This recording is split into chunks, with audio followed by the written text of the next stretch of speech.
Assalomu alaykum hurmatli Fors tili Buxoro kanali kuzatuvchilari. Bugun yangi darsimizni boshlaymiz.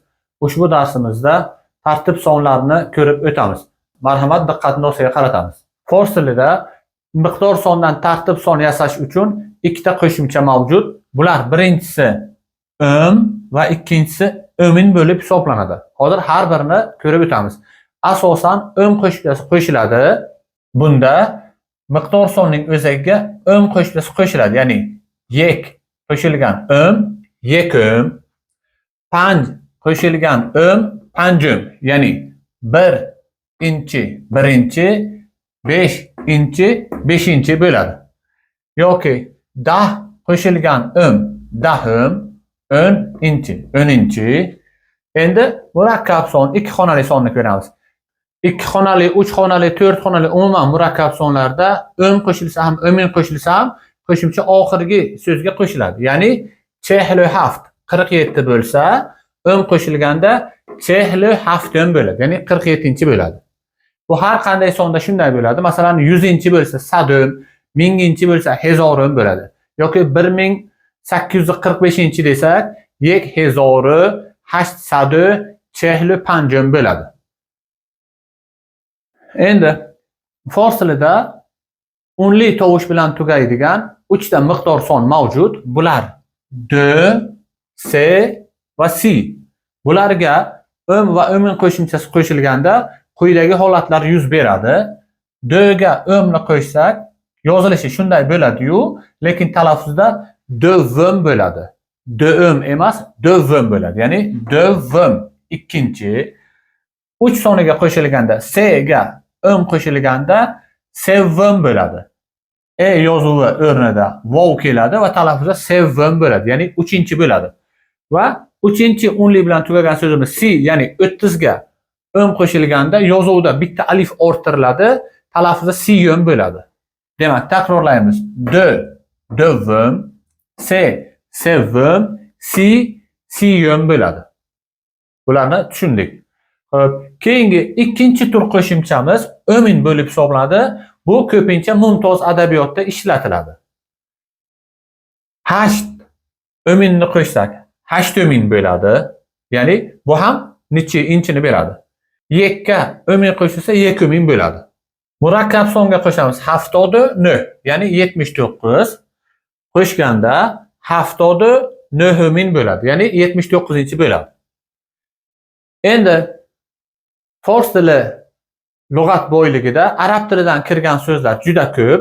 Jumladan sonlarda ham arab sonlari ishlatiladi.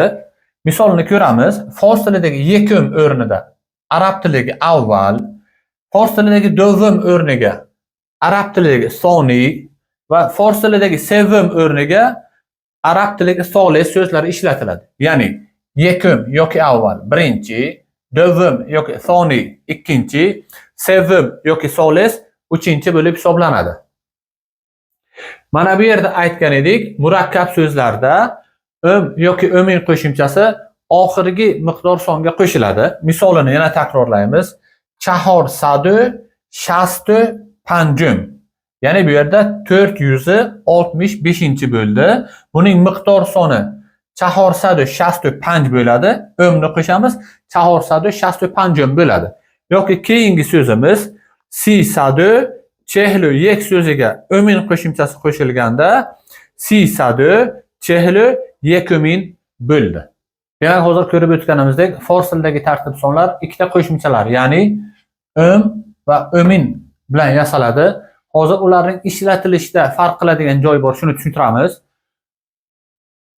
Bilan kelganda ham, o'min bilan kelganda ham bu so'zlarimiz, ya'ni tartib sonlar gapda aniqlovchi bo'lib keladi, faqat joylashuvi sal bir-biridan farq qiladi.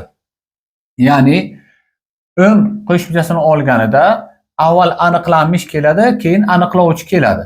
Ya'ni darsi panjum 5-dars bo'ldi. Tabaqaye sevim, ya'ni 3-qavat bo'ldi va xonaye nohum 9-xona bo'ldi. Ya'ni 9-uy bo'ldi. Ko'rib o'tirganimizdek, panjum, sevim, nohum so'zlarining har biri o'zi bog'lanib kelayotgan so'zga izofa orqali bog'langan va aniqlanmishdan keyin kelyapti. Endi keyingi qo'shimchamiz, ya'ni o'minning kelishini ko'ramiz. Bunda ham aniqlovchi bo'lib keladi, lekin o'mdan farqi tarafi shundan iboratki, aytganimizdek o'm aniqlanmishdan keyin keladi, lekin o'min bilan kelgan tartib son aniqlanmishdan oldin keladi. Va bu izofa bilan emas, to'g'ridan-to'g'ri o'zbek tilidagi bitishuv uslubiga xos ravishda bog'lanadi. Ya'ni panjomin dars. Bu ham 5-dars degani. Aynan yuqoridagi so'z birikmalarini yozdim, farqini yaxshiroq anglashimiz uchun. Demak, panjomin dars, 5-dars. Sevumin tabag'i, ya'ni 3-qavat va no'humin xona, 9-xona yoki uy. Ko'rib turganimizdek, bir xil tarjima, ikkalasida ham tartib sonlari yasalgan, farqi birinchisida o'm bilan, ikkinchisi o'mi bilan yasalyapti. Mustahkam bo'lish uchun yana bir bor qiyosan tushuntiraman. O'm bilan yasalganda aniqlovchi bo'ladi-yu, aniqlanmishdan keyin keladi. O'min bilan yasalganda ham aniqlovchi bo'ladi-yu, joylashgan joylashuvi o'm bilan yasalgandan teskari bo'ladi. Ya'ni avval o'min qo'shimchasi bilan yasalgan tartib son keladi, keyin aniqlanmish keladi. Panjomin dars. Yana bir o'min bilan yasaladigan tartib sonning o'ziga xos tarafi shundan iboratki, o'min bilan yasalgan sondan keyin sol so'zi kelsa, qandaydir bir voqea, hodisaning bo'lib o'tganligini, tarixini eslaydi. Ya'ni ma'lum bir yilligini ifodalashga xizmat qiladi. Masalan, Zendebod siyo panjomin soli istiqloli Jumhuriye O'zbekiston. Ya'ni Zendebod degani yashasin deganimizdagi yashasin O'zbekiston Respublikasi mustaqilligining 35 yilligi bo'ldi. Yoki yana bitta birikma keltiramiz. Siyomin soli arteshi Jumhuriye O'zbekiston. Ya'ni O'zbekiston Respublikasi armiyasining 30 yilligi bo'ldi. Mana shu joylarda o'min alohida o'z o'rniga ega bo'lib hisoblanadi. Bugungi darsda aytmoqchi bo'lganlarimiz mana shulardan iborat edi. Uyda hozir ko'rsatilgan qoidalarni yaxshilab qayta o'zlaringiz mustaqil ravishda takrorlanglar. Keyingi darsda Xudo xolasa mana shu avvalgi darsda o'tganimiz miqdor sonlar va bugun tanishganimiz tartib sonlarga oid mashqlar bajaramiz. Fors tiliga qiziqadigan tanishlaringizga bo'lishib qo'yinglar. Obuna bo'lmasdan kuzatayotganlar obuna bo'linglar. Keyingi darsgacha xayr, salomat bo'linglar.